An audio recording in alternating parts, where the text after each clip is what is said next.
Going on, guys? Tonight we are doing a 7 round Pittsburgh Steelers mock draft, and I am doing trades tonight. So we're finally kicking down that door. We're about 4 weeks away from the NFL draft. It's about time we got some trades up in here. So we're going to start right away, just see how the board falls from here on out, and hopefully trade back because I don't think I'm going to like any of the picks here, or trade up, maybe. Let's see. I hit counter offer here. Again, we're using the Draft Network's mock draft machine as always. What's on the board? Ooh, offensive lineman. I would love an offensive lineman, but I think, unfortunately for Pittsburgh, they've invested a lot of money in players that I would not have invested money in. So I don't think Pittsburgh's going to take an offensive lineman in the first round. Maybe Tyler Linderbaum if he falls to them at 20.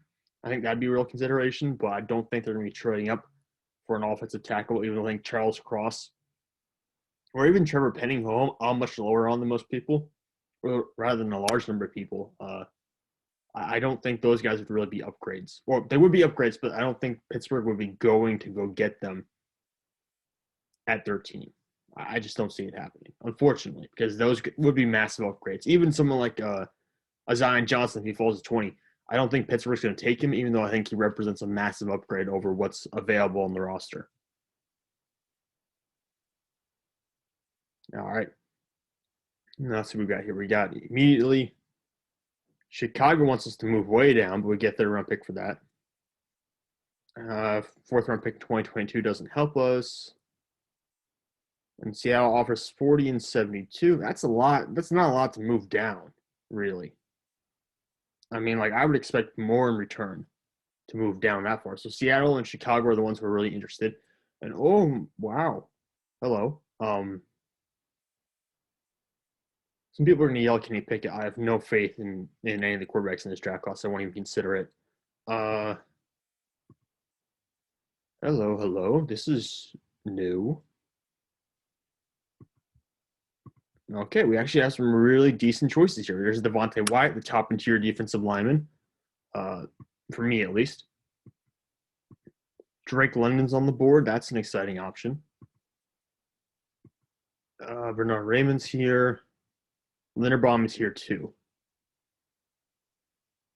Man, this is difficult, actually. I was not expecting to be faced with this dilemma at all, really. I guess it kind of comes down to what Stephon Tuitt is doing. He says he wants to play football again. If he's coming back, I feel safe on passing on someone like Devontae Wyatt, but if Stephon Tuitt is not coming back, someone like Devontae Wyatt, even though I know this defensive tackle versus defensive end, I get that, but still having someone like him on the interior defensive line would really be useful. But I am going to take Drake London. I'm going to take Drake London and just add to the receiving core. Every offense at this point in the NFL, you almost have to have 3 viable receivers. And last year with Juju Smith-Schuster hurt for a long period of time, we didn't have 3 viable receivers. Now, will Drake London pair well with Mitchell Trubisky? I don't know. Maybe not. But frankly, I'm not drafting to fix Mitchell Trubisky. I'm drafting for the guy who's going to be playing quarterback for Pittsburgh Steelers after Mitchell Trubisky. And it looks like we actually might have a decent offer here to move back from Seattle. Let's look real quickly at the board. Linebacker, we just got Miles Jack. We're still riding with Devin Bush for at least 1 more year, so I'm not worried about linebacker right now. We got needs on the interior offensive line, but again, they're probably not going to go there. Tyson Alu is coming back for 1 more year, I believe, on his contract. I'm assuming he's healthy. We don't need a nose tackle like Travis Jones. Corner is big. No one I want to take at 52. Safety. Kirby Jones would be cool. He's more of a free safety, though, not going to be really playing the Terrell Evans role. Although, frankly, I don't love the Terrell Evans role in the defense anyways. Edge rusher. Drake Jackson or Nagbury might actually make sense here. Benito as well. Those guys would fit our scheme as 3-4 outside linebackers. Although Nagbury can be a bit of a defensive end guy too. Really back and forth. Ooh, there's Jamari Salyer here. I would love that pick, actually. I don't know if it would necessarily be good for our scheme, but I would love to have Jamari Salyer here. I think that would be a big upgrade over what we have anyways. Offensive tackles and not where they want. Yard took receiver. Actually, Sam Howell at this point would probably be a very intriguing option too. But I want to execute at least one trade. So let's see what we can get out of Seattle. Let's see if we can just take all of Seattle's draft picks. All right. So we can get rid of both 7s so we can get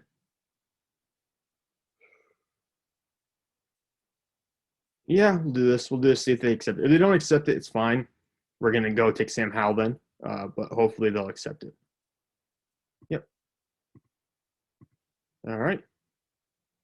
And now Arizona wants us to move up. Well, I think I've already made my bed. Let's just lie in it for now. Let's move back and see how the board falls. Now everyone wants me to move up because I have all the extra picks, but let's just take it as it goes right now and see how it works out. So we're going to decline all these picks and just see what's left on the board. I thought Sam Howell was going to get here for a minute. Sam Howell in the 3rd round would be a cheat code. Yeah, like I said, I'm not huge on this quarterback class, but someone like Sam Howell in the 3rd round, even I recognize that's really good value. Where are our draft picks currently? 72, 84, 138. Okay. So now's the time to get a corner, basically. Oh, some already gone. Where'd they go? In the 60s? I didn't think that was going to happen. Okay.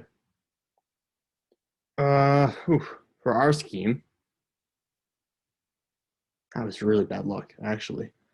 Joshua Williams from Fayetteville State. I've done a write-up on him recently. It's going to be published tomorrow. Might be the same day, actually, as this video comes out. I really do like him. I understand his agilities are not going to look very good, but he's got elite arm length. I think he's got actually some underrated athleticism in terms of his back pedal, his ability to stay low. I don't think he's going to ever mirror routes per se. He's going to have trouble with small receivers. But I do like him. In the 3rd round, fits about the range I would expect him to go. I do want to look at the rest of the board real quickly.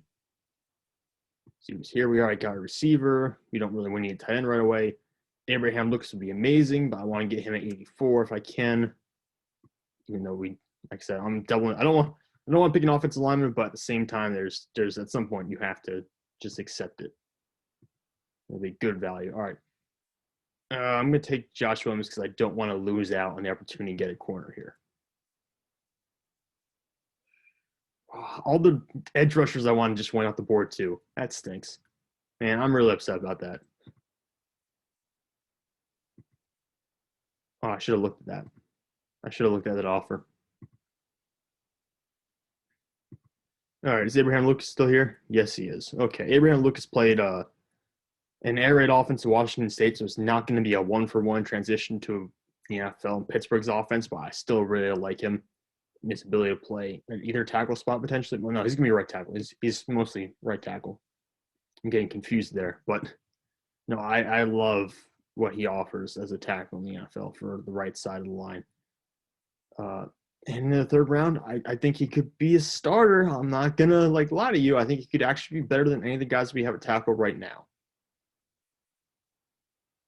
But I understand that Pittsburgh invested in over $10,000 per year to bring back Okorafor. They want Dan Moore to be a starter, so fine. I'll draft somewhere else.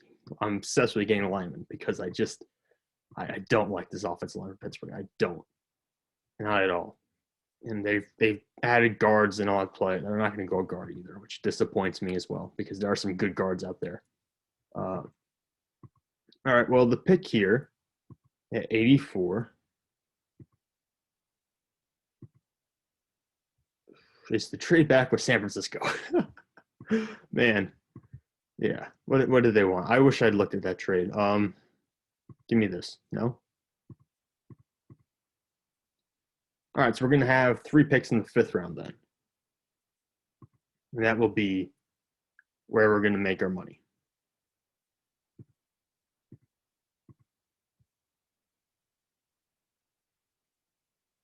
Okay, now we have to pick at the spot. I don't want to trade back again. Okay, they're a good run. All the running backs are still here at 93. I would consider taking one, but I recognize that would probably get me in trouble with a lot of fans. Yeah. For obvious reasons. Okay, Majay Sanders, he was really down. His weight was horrible at the combine. I understand that. But he was sick and his weight was back up to his pro day. I think back up to a reasonable amount where you could really project him to be an NFL caliber talent. Picking him to potentially be a 3-4 outside linebacker is not necessarily a perfect fit. I do think it plays to his strengths. I do think it allows him to not have to worry so much about anchoring the running game as much as he would if he played in a 4-3 defensive end position. Him and Tyreek Smith and D'Angelo Moan, those three guys would all be grouped together here for me as potential outside linebacker picks. But I'm going to go Najee Sanders because I don't think he falls to the third round. And if he does, I mean, that's still a really good value pickup in my opinion because he has the talent of a second-round pick.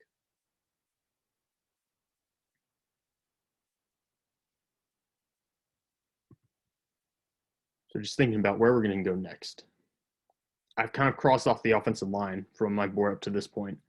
I would consider going offensive line from this point on. But I don't expect there to be great offensive line talent left. Although for center like Donovan West, yeah, I could see Donovan West going here for center. We have three centers right here. And Mason Cole, I don't think is going to be a good answer at center. I really don't think that's going to work out. Let's see, interior defensive lineman. Actually, we're in the 4th round. Kobe Bryant's still here. That'd be a good pickup. We've brought back a lot of defensive backs this offseason, so I'm not going to bite at that just yet. Let's see the overall board. A lot of them. Actually, I'm going to go Donovan West. I'm just going to add a center. I understand that we have added a lot of depth on the offensive line this offseason, but I really think the center position is still one that is very much up for grabs, and I don't feel like turning it over and just going with the guys we picked up for no reason. Or I don't feel like putting my blind faith in the guys we've signed. So, all right. So Green Bay wants to essentially us move back 20-something spots and move up 10 spots this round. But who's on the board that I would want to get? Kobe Bryant. Kobe Bryant's the answer. If we're moving up, it's for Kobe Bryant at this point. Maybe JT Woods as well.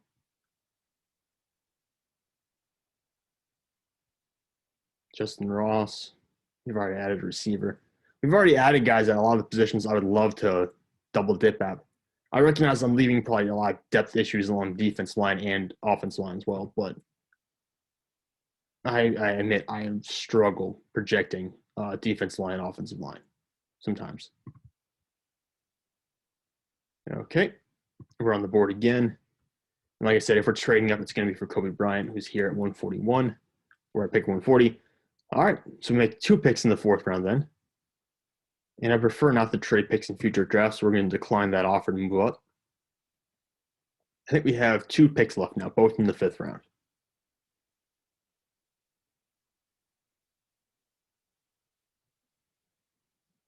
JT Woods just went. Oh, we got back-to-back picks. Look at that. How do you even plan that out? All right. Let's see. See, Calendish is a really good offensive lineman. Just he's not going to be a scheme fit for us. Near Zach Tull, I don't think so. They're mobile guys. They're really like outside zone guys. I don't think we're going to really fit that. Luke Hideki actually at guard is someone who I like quite a bit. Who I think I'm going to go here. He's listed as an offensive tackle here on the site. He's a guard. He's going to probably play guard in the NFL level. I think that'd be a really decent pickup for us. Corner we already hit twice. Safety, no one I'm in love with at this point. Okay, Chris Paul, maybe. I would consider him in the 5th round. But we're going to go with a different player, Luke Hideki. He's going to be our guard, our backup guard on the offensive line, who can play emergency tackle if he has to. He played tackle throughout college, so there's no reason to think he can't play that role at all in the NFL. And getting a backup running back would not be a bad decision here. Let me think real quickly. Looking around. There's some guys that I like here still. Some like Amari Barno on the edge actually would be really nice in our scheme. I don't think he's going to fall. I don't know if he's going to fall this far, actually. I think he's going to go probably higher. It's a little bit of a give and take when you're evaluating him. Safety, you can probably wait for to get an undrafted free agent who'll be pretty good at that spot.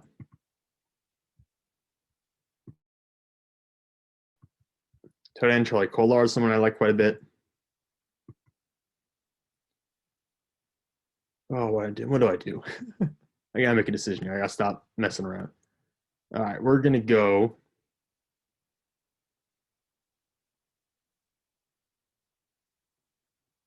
Yeah, we're gonna go just wild here on the edge, and we're gonna grab someone who I just like. I think has a high upside. We're gonna go and get Amari Barno here. I understand we already went with an edge rusher, but I mean, what the heck? It's our last pick of the draft. Might as well just kind of go for someone who I like quite a bit.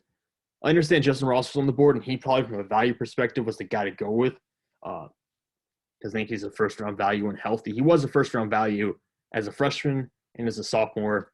Of course, having to have neck surgery, really having the spinal fusion surgery, really set him back quite a bit. I don't think it would be this far down on the board, though, so I avoided going after him. Zion McCollum was also still on the board. I avoid taking him as well because I don't expect him to fall this far. I just don't think that's realistic. So I avoid taking those two guys. But yeah, I mean, I wouldn't even be opposed to trading back into the 7th round for someone like Marquise Bell at safety. I would not be opposed to that. But anyways, guys, here are our user picks. Number 20 overall, Drake London. Number 72, Josh Williams from Faithful State. 93, edge rusher Maji Sanders from Cincinnati. 138, Donovan West to play center. 140, Kobe Bryant at cornerback. 171, Luke Gadecki, who would be playing guard with the potential to be a swing tackle we need to, from Central Michigan. And at 172, Amari Barno, edge rusher from Virginia Tech. So I understand probably left the interior defensive line a little too thin. I think I actually did a good job in the mid to late rounds actually salvaging the interior offensive line, despite the fact that we invested a lot of money in the offensive line already this offseason. But actually, this is a very different kind of mock draft that I've done in the past for Pittsburgh, and I actually really liked it. But anyways, let me know your comments, your thoughts down in the comments section. You can always tweet at me if you don't like this at Sam. My Twitter username is at Sam_Teets. That's TEETS 33. Let me know your comments. I'm interested to hear from you guys. So don't hold back. Just give me your reactions. Give me any kind of feedback you have. And yeah, I hope to see you guys all in the next video.